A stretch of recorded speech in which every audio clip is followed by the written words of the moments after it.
I've been cutting this kid since he was probably 2 years old for 12 years. He hasn't gotten a haircut in a year, but he still has some of his lineup from the last time we cut him. It's still short hairs there, so I comb all those forward and I put my 1.5 guard on closed. I'm just going with the grain, knocking it down. Then after I set in my first area with my liners, I come in lever all the way open with my magic clips for the second area. After that, I'll close my lever halfway, and I'll go about 3/4 to halfway into that lever open area, flicking out as always. Then I'll close it all the way, and with my 0 gap clippers, I'll be able to connect the trimmer area to the lever open area. Just fine tuning it, brushing the strays out of the way. Now with my 1 guard on, lever open, and you'll see I'll push on the long hair, and this is, even though I'm not right at the part, it's flattening the hair that's right at the part. So it's just a safety measure that I like to do, because when you keep pushing these areas up, especially on the front and the sides, it looks really weird. There's a lot of kids out here especially who got like 3-inch wide sections parted to the front, and it looks crazy as hell. They look like Tom Poe, if you ever seen Kickboxer, 80s reference. Alright, so I cleaned up the top of the temple line with my 1.5 guard. Then I come in with my half guard, lever 3/4 of the way open, go about 3/4 of the way into that 1 guard area, close it down to about 1/4 to halfway open. I go about 1/4 to halfway into the 1 guard area, then I'll close it all the way, and I'll connect that no guard lever open area to the 1 guard lever open area. Removing all the loose hairs with my air tool, being careful not to hit his eye or his ear. All right, now we start on the other side, making it look the same. Curving that first area with my trimmers, and these are my sensitive area trimmers. You'll see me use them a lot on this client and a lot of kids. These are delicate areas. Their skin is not as tough as your adult clients, so especially in these areas like this here, you don't want to be using your sharpest liners. You're going to whelp the poor kid up. Nothing ruins a good haircut like a wound. Lever open, start my second area. I close it halfway, go about halfway into that area. I close it all the way, flick out right on that line, and there we are, connected. All right, now we're connected. 1 guard lever open, and it seems like this area is smaller on this side, so I'm going to spin the chair and look at them from the front and compare the parts above the tapered areas on both sides. And yep, I noticed that his other side is higher. So I'm just taking my comb, pulling some of those long hairs forward and bringing his part up just a little bit. And reclipping his hair with my alligator clips. And it's important to make that part go over the ear on these kind of styles as well. This client wears his hair down. I don't think he likes to get it braided, but he still likes to have a taper and a lineup. So that's why we're doing it this way. Got my half guard on, lever 3/4 of the way, halfway open. I go about 3/4 of halfway into that 1 guard area.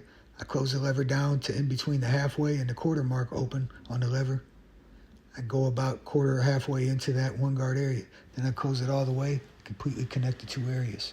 And now with the next strip saturated in 91% isopropyl alcohol, I remove and strip all the dead skin cells and product from around the lineup and hair. This is vital to getting your line up how you want it. And I noticed in the front that his line was way too light still. So I'm actually finding that there were still short hairs in the front from the last time I cut him a year ago. So I was just being careful. You never want to pull too much hair forward to begin with.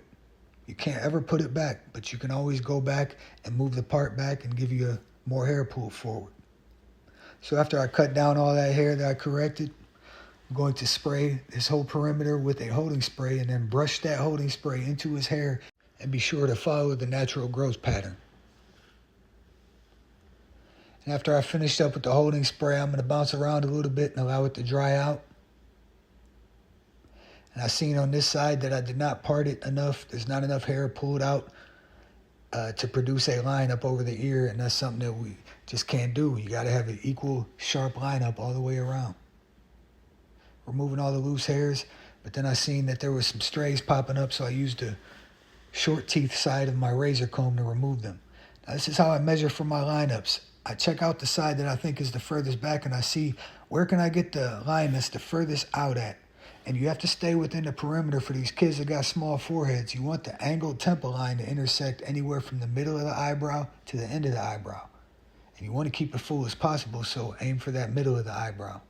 Sometimes you got to open people's foreheads up a little bit because it looks weird on a human skull. So it's important that you angle those temple lines, because if you have them somewhat straight up, when you look at your client from the front, they're going to look like they're leaning forward towards you. So remember, a slight angle back on those temple lines. Make sure it's the same angle on both sides and that it's intersecting the same part of the eyebrow and the eye on both sides. Then I start in the middle of the front lineup and I work my way towards the highest side. You want to keep the hairs as natural as possible on that highest side. You're just hitting the end hairs. You're not pushing the lineup back. And now in order to create a straight line, you have to push the other side up somewhat. Now some clients don't want you to push it up, but most people do want a straight line. When people start getting in their 30s and 40s, they may tell you like, hey man, just let that side drop a little bit. I know it's crooked, but I don't want to see any more extra forehead. So after I've adjusted and made sure both sides are equal, I'm viewing my client from the front, and now I'm identifying which side has the highest C-cup area. Where can I get a sharp present line at on the side that's the highest up? And I seen that as this side. So before I get into it, I'm just knocking down some bulk around the lineup. And on this side, I start at his sideburn and I work my way towards the front. I already identified where's the spot where I could get a present lineup at on this weaker side. So I just got to come from the sideburn and connect it to that. So now I start at the point on this side because I have to match that point to the other side. Once I've got that point, I had to readjust, I had to bring it up just a little bit. Now I begin to focus on the curve of the C-cup, making sure that it's curving the same speed as the other side. You don't want a quick curve and a long curve on the other that looks almost straight. And a lot of us old school barbers tend to do that. We don't put enough curve on our C-cups. I've noticed that. And some people put too much of one. So it could all depend on the region you're at and your own personal preference and your client's preferences. So now in the back, he's got all his hair. I'm just getting it out of the way, combing it down, trying to get a nice sharp part that's not up too high. You want to use the middle of the earlobe as a reference point for these back undercuts. So if you're cutting an afro-length kid, you need to ask him if he plans on getting braids or locks. Now, you don't have to completely set an area like I'm doing here, but you'll keep that in mind and you'll try to really focus on not taking the blend up too high in the back so that when it comes time to braid or lock, they have something to grab. Starting with my sensitive area trimmers in the back. It's already red underneath, you can see in this nape area. So that's not from my liners, I swear. Right, going against the grain on the hair that's growing upwards. And to avoid pinching the clients, I tend to have them lean upwards when I'm getting certain areas, because if they're lean forward, the skin is too tight and I just already know it's going to get irritated. All right, cleaned up area. Now I begin my next one with the lever all the way open on my magic clips, going up about an inch. Then I will close the lever halfway. I'll go about 3/4 of the way, halfway into that area. I'll close it all the way, and I'll flick out right on that line. And the zero gap clippers connect my bald area to my lever open area.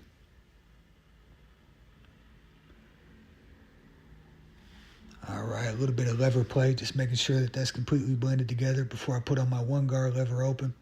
And you see, I'm always holding that long hair out of the way. You do not want to every haircut push this line up further. That's not what anyone's looking for. So we got the 1-guard lever open area set in. And now to get the bulk above that, I have my 1.5 guard on. And I came in with the lever all the way closed because I could tell by the length that that's where I needed to be. Really smashing down that long hair so that we're not cutting into it. Half guard, put the lever position in between 3/4 and halfway open. We'll go 3/4 to halfway into that 1-guard area, going all the way across equally. Then we're going to close that lever down to in between the halfway and quarter-way mark and drop down to about halfway to quarter-way into that area. After you've done this, you're going to go ahead and close that lever all the way. You're going to concentrate and focus right on that line flicking out, trying not to bring that line of demarcation up any higher. And those tendons in the back of the neck, it creates all types of shadows along with the occipital bone. Just have to adjust as needed. You set in your areas the same way. You follow the same exact steps. And then you go in and you spot treat, which I'm doing right now with my one guard and some lever play. Sometimes hairs cut the same length. It's right next to each other, cut the same length, but this hair over here is darker. There's more hairs per square inch or something like that, or the hair just grows a different direction. So you have to compensate for these unique traits on people's hair. I did the neck strip 91% alcohol wipe to strip anything, any oil products from the lineup. Then I applied a holding spray and brushed it in so that we got it all the way down to the scalp, holding the hair in its natural position and growth pattern. You always want to line up with your hair set in a position like that because that's where it's always going to naturally fall. Moving to the left side, making sure that it's at the same angle inwards as it is on the right side. All about the symmetry. And always be aware in the back of the nape to keep the line as far out as possible. We're just hitting the ends of the hair. We're not pushing these lines in because that just ups your chance for irritation and razor bumps. And it just gives you a shitty looking haircut in about 24 hours. They got so much regrowth and stubble, they're going to feel cheated. So after that line, as always, you frame your work and all types of flaws pop out. So that's what I'm trying to approach from all different angles right now. Right, I applied shave solution and I came in with a fresh razor. And this client has a lot of fuzz all around his lineup that I didn't even have to remove with the trimmers. I just left it for the razor work. I also cleaned up the top of his eyebrow. On our side of town, people really don't do arched eyebrows, so I never do the bottom side, the underside of the eyebrow. With the steam towel, I'll remove all cut hairs and shave solution from the lineup area. After that, I still seen some fuzz connecting the eyebrows and above the eyebrows on his forehead. Now that we removed that, I'm going to take a soft bristle brush and I put baby powder that's made out of cornstarch. It's not harmful to anybody. I put that on a wash rag and I dust it over his lineup and combine with the brush that helps to dry it out. And once it's all the way dried out, I'll take my comb and I'll comb all the hairs that are hanging over my established line and I'll just remove those. Only the hairs coming over the already established line. And you have to be very light to the touch. You don't need to press down on the scalp that much when you're only cutting the overhang. Now I have my water-resistant enhancement and my card to apply. I usually start with that point there on the temple line where it meets the C cup, and then I work my way up the temple line. When you're doing the temple line, you're going to want to be in the front of the client because this will allow the enhancement to get all the way down to the scalp and cause the coverage you're looking for. If you come from the other way, standing behind them, it's not going to cover all the way to the line. So now I do the same thing on the other side. I get the temple line, and then I get the C cup area. Doing it in this order really highlights the front line, and it just makes all flaws stand out for me a lot. So I always do it in that same order. The same way I put a line up on there is the same way I do the enhancement. After enhancing, I usually comb and brush the hair over the line and just hit any overhang. We're not going to be relying solely on enhancements to give a quality cut. We're going to use it to enhance a fire cut. Making sure that the client has a prominent line in place before enhancing is vital. When this shit comes off, you don't want a gap in your lineup. He's going to be like, what the hell? He tricked. Personally, I never wanted to win from tricking people. I like to win with quality. It's more rewarding in the end. So on straighter hair, I'll apply the enhancement with the hair brushed down, and then I'll brush it backwards and do another spray over, very light spray over to make sure that it's really getting on the scalp. And this is going to darken up all the little small gaps in between each individual hair in the lineup and just give you more coverage and a more prominent looking line. So after that, again, we're just hitting any strays that are coming over our existing line. It's all about going back over your work multiple times without irritating the client's skin. I swear I feel terrible if I irritate someone's skin. I feel like, man, I can't even cut hair. I shouldn't feel like that, but I just don't like doing it. You know, they didn't come here for a laceration. They came here for a sharp cut. On these young kids, I always make sure I hit their facial hair. Come on, they're growing up, man. They always tend to laugh too, so be careful when you're doing that razor. Check him out. He's all the way together. I hope this helped you out. I had a lot of people asking for this style of cut. And again, remember, this client just wears his hair down. He does not get it braided. If he did, I would have suggested he came in with it braided already or locked up. Thanks again for watching. Don't forget to subscribe now. Putting out a lot more content coming up.